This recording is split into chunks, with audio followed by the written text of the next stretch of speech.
ഉന്നയിക്കുന്ന വിഷയങ്ങൾ സ്വാഭാവികമായിട്ടും മറ്റ് സ്ഥാനാർത്ഥികൾ ആരും ഉന്നയിക്കാത്ത എന്താ അല്ലെങ്കിൽ ഇങ്ങനത്തെ ഒരു അല്ല ഇപ്പം ഈ മറ്റ് സ്ഥാനാർത്ഥികളെന്ന് പറയുന്നത് എന്നെ പോലെ ബാധ്യത അനുഭവിക്കുന്നവരിൽ അഞ്ജലി മാത്രമേ ഉള്ളൂ.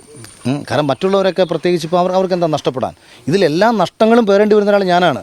ഇപ്പോൾ പേളിമാണിക്ക് 4 ലക്ഷം ഫോളോവേഴ്സ് പോയെന്ന് വെച്ചാൽ എനിക്കും പോയിട്ടുണ്ട് 10,000-70,000 ഫോളോവേഴ്സ്. ഈ ഫോളോവേഴ്സ് ഇപ്പോൾ ഞാൻ ബിഗ് ബോസിൽ പോകുമ്പോൾ എനിക്ക് 1000 ഫോളോവേഴ്സ് ഉണ്ടായിരുന്നുള്ളൂ. ആ 1000 പേരുമായിട്ട് പോയി ജയിച്ചവനാണ് ഞാൻ. എനിക്ക് ഫോളോവേഴ്സോ നമ്മളെ ഇഷ്ടപ്പെടുന്നവരൊന്നും എൻ്റെ വിഷയമല്ല. പക്ഷേ ഇഷ്ടപ്പെടുന്ന ഒരാൾ തെറ്റിദ്ധരിച്ച് വെറുക്കേണ്ടി വരുന്നൊരവസ്ഥ, നമ്മളെ വിളിക്കുന്ന പല പരിപാടികളിൽ നിന്നും ഒഴിവാക്കാൻ വേണ്ടിയിട്ട് എൻ്റെ രാഷ്ട്രീയം പറഞ്ഞുകൊണ്ടും എന്നെ ഒരു വർഗീയവാദിയായി ചിത്രീകരിച്ചുകൊണ്ടും ഒഴിവാക്കുന്ന അവസ്ഥ. ഞാൻ ദുബായിൽ പോയ സമയത്തും മറ്റുമൊക്കെ ഇതൊക്കെ എനിക്ക് കേൾക്കേണ്ടി വരുന്നൊരവസ്ഥ.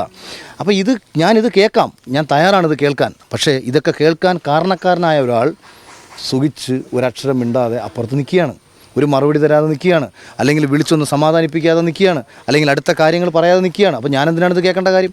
അഞ്ജലിക്കും ഇതേ അവസ്ഥ തന്നെയാണ്. അഞ്ജലി എന്നോട് പലപ്പോഴായിട്ട് ഫോണിൽ സംസാരിച്ചപ്പോൾ പറഞ്ഞിട്ടുണ്ട്, അഞ്ജലി പോകുന്നിടത്തെല്ലാം ഈ സാമ്പത്തിക ഇതിൻ്റെ ആയുമായി ബന്ധപ്പെട്ട് അഞ്ജലിയോട് ചോദിക്കുന്നുണ്ട്. അഞ്ജലിക്കും 5 പൈസയൊന്നും ആരും കൊടുത്തിട്ടില്ല. തൃപ്പൂണിത്തുറ സീറ്റിൽ ഒരു പക്ഷേ ചില പൈസ ചിലവഴിച്ചപ്പോൾ ഫ്ലെക്സ് അടിച്ചിട്ടുണ്ട്, പോസ്റ്റർ അടിച്ചിട്ടുണ്ട്, പലതും പ്രോപ്പറായിട്ട് ഒട്ടിയിട്ടുമില്ല, പലതും പ്രോപ്പറായിട്ട് എത്തിയിട്ടുമില്ല. പക്ഷേ എന്നാലും ഇതൊക്കെ അവർ അടിച്ചിട്ടുണ്ട്, ഇതിൻ്റെ പൈസകൾ അവർ ചിലവാക്കിയിട്ടുണ്ട്. സോഷ്യൽ മീഡിയ ക്യാമ്പയിനുമായി ബന്ധപ്പെട്ട് എനിക്ക് അതുമായി ബന്ധപ്പെട്ടിട്ടുള്ള ചിലവുകൾ, ഞാൻ തുടക്കത്തിൽ ചെയ്ത ചിലവുകളുടെ ഞാൻ ചിലവാക്കിയ പൈസകൾ തന്നിട്ടുണ്ട്. ഞാൻ പറഞ്ഞല്ലോ, 2 പേരായിരുന്നു 2020 വേണ്ടി എൻ്റെ കൂടെ പ്രവർത്തിക്കാൻ ഒരു നിയോജക മണ്ഡലത്തിൽ മൊത്തത്തിൽ ഫുൾ ടൈമറായിട്ടുണ്ടായിരുന്നു. 2 പേർ. ഇവിടെ തൃപ്പൂണിത്തുറയിലെ തൃക്കാക്കരയിൽ ഒരു കൗൺസിലർ 2020 ജയിച്ചിട്ടുണ്ടായിരുന്നു. അവരാദ്യം എന്നെ കാണാൻ പോലും ഒന്നും കൂട്ടാക്കില്ല. പിന്നീട് പലതും പറഞ്ഞ് സംസാരിച്ച് പേരിനൊന്നും പോയി കണ്ടതല്ലാതെ ഒരു ദിവസം പോലും അവർ ഒരാളോട് പോലും അവർ വോട്ട് ചോദിച്ചിട്ടില്ല. ഇവർക്ക് വേണ്ടി മത്സരിച്ച ഒരാൾ പോലും നമുക്ക് വേണ്ടി മത്സരിക്കാൻ വേണ്ടിയിട്ട് തിരഞ്ഞെടുപ്പിൽ ഇറങ്ങിയിട്ടില്ല. ഒരു മണ്ഡലം കമ്മിറ്റി ഓഫീസില്ല. ഒരു 4 പേരെ ഒന്ന് ഇരുത്തി സംസാരിക്കും. ഹോട്ടലിലാണ് നമ്മൾ പലരെയും കാണുന്നത്. നിങ്ങളിൽ പല ആൾക്കാരും എൻ്റെ ഇൻ്റർവ്യൂ എടുക്കാൻ വേണ്ടി ഹോട്ടലിലായിരുന്നു വന്നുകൊണ്ടിരുന്നത്. ഞാൻ താമസിച്ചുകൊണ്ടിരുന്ന ഹോട്ടലിലാണ്. എനിക്ക് വേണ്ടി കേരളത്തിൻ്റെ പല പ്രദേശത്തുനിന്നും വന്നിരുന്ന എൻ്റെ സുഹൃത്തുക്കൾ, എൻ്റെ സഹോദരങ്ങൾ, അവരെ ഞാൻ ഹോട്ടലിൽ റൂം എടുത്ത് താമസിപ്പിക്കുകയായിരുന്നു. അവർക്ക് ഭക്ഷണം നമ്മൾ മേടിച്ചു കൊടുക്കുകയായിരുന്നു. വാഹനങ്ങളുടെ ചിലവുകൾ നമ്മൾ നോക്കുമായിരുന്നു. ഇങ്ങനെ ചിലവായ പൈസകൾ ഇവരെ തന്നതല്ലാതെ അതിൽ തന്നെ ഒരു പക്ഷേ കണക്കെടുത്ത് കഴിഞ്ഞാൽ അതിൽ കൂടി ഞാൻ ചിലവാക്കിയിട്ടുണ്ടാകും. പിന്നെ എന്തിനാണ് ഞാൻ ഈ പഴി കേൾക്കുന്നത്? ഇപ്പം ഞാൻ ഒരു ഇലക്ട്രിക് വാഹനം എടുത്തത് ബെൻസിൽ നടക്കുന്ന ചിലവ് ഒഴിവാക്കാൻ വേണ്ടിയിട്ടാണ്. അതിൽ എൻ്റെ അച്ഛന് ക്യാൻസറാണ്. അപ്പോൾ ഞാൻ കൊച്ചിയിൽ നിന്ന് കൊട്ടാരക്കരയ്ക്ക് പലപ്പോഴും എനിക്ക് യാത്ര ചെയ്യേണ്ടി വരും. ഈ യാത്രാ ചിലവുകൾ മുമ്പൊക്കെ എന്ന് വെച്ചാൽ എനിക്ക് വലിയ പ്രശ്നമില്ലായിരുന്നു. 50,000 രൂപയോളം ഒരു പക്ഷേ ഒരു മാസം പെട്രോൾ അടിച്ച് തന്നെ കളയേണ്ടി വരുന്ന സാഹചര്യം ഉണ്ടാവാറുണ്ട്. അപ്പോൾ ഇത് ഇലക്ട്രിക് വണ്ടി എടുത്താൽ ലാഭിക്കാം. അപ്പോൾ ഇലക്ട്രിക് വണ്ടി എടുത്തപ്പോഴും ഞാൻ കേട്ട വഴി എന്താ, മറ്റേ തെരഞ്ഞെടുപ്പിൽ നിന്ന് ഫണ്ട് കിട്ടിയത്. ഇലക്ഷൻ കമ്മീഷൻ്റെ സൈറ്റിൽ ഞാൻ സമർപ്പിച്ചേക്കുന്ന എൻ്റെ സാമ്പത്തിക എത്ര ഉണ്ടെന്ന് വെച്ചാൽ 3 കോടി രൂപ ഞാൻ കാണിച്ചിട്ടുണ്ട്.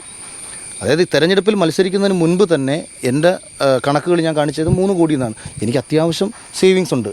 പക്ഷേ ഞാൻ എൻ്റെ മക്കൾക്ക് വേണ്ടി ചെയ്ത് വെച്ചേക്കുന്ന കാര്യങ്ങൾ എൻ്റെ ഇപ്പോൾ ജീവിക്കാൻ വേണ്ടി എടുത്ത് ചിലവഴിക്കേണ്ട അവസ്ഥയായി മാറുന്നു. അതേസമയം തന്നെ എവിടെ ചെന്നാലും നമ്മൾ ചെയ്യുന്ന കാര്യങ്ങളെ 2020 നിന്ന് പണം കിട്ടിയതുകൊണ്ടാണ് കേൾക്കേണ്ടി വരുന്നു. ചോദിച്ച സീറ്റ് കിട്ടിയില്ല, തരാമെന്ന് പറഞ്ഞ സീറ്റ് നൽകിയില്ല, മറ്റൊരു സ്ഥലത്ത് കൊണ്ടിട്ട് ചതിച്ചതിന് ശേഷവും അവരുടെ കൂടെ നിൽക്കാമെന്ന് പറഞ്ഞ നമ്മളുടെ അടുത്ത് ഒരു മര്യാദ പോലും ഇത്രയും നാളായിട്ട് കാണിച്ചിട്ടുമില്ല. പിന്നെ ഞാൻ അവരെ ആ വിഴുപ്പ് എനിക്ക് പേറേണ്ട ആവശ്യമില്ല.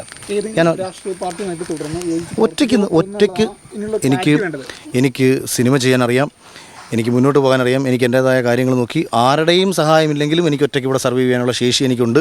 ഞാൻ അങ്ങനെ തന്നെ മുന്നോട്ട് പോകും.